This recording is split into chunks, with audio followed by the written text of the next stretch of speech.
कोकणात गणेशोत्सव सणाला फार महत्त्व दिलं जातं।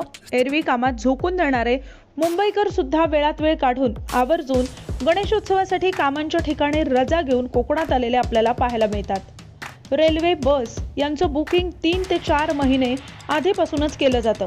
मात्र एवढे प्रवास माध्यमं उपलब्ध असून देखील कोकणाकडे येणाऱ्या चाकरमान्यांची संख्या एवढी जास्त असते की तिकिटाच्या तुटवड्यातून होणाऱ्या गैरसोयीमुळे काही चाकरमानी आपल्या स्वतःच्याच गाड्या घेऊन मुंबईतून कोकणाच्या दिशेनं दरवर्षी येतात। यामुळे रस्त्यांवर कोंडी होऊन कित्येक किलोमीटरपर्यंत वाहनांच्या रांगाच रांगा लागलेल्या आपल्याला पाहायला मिळतात।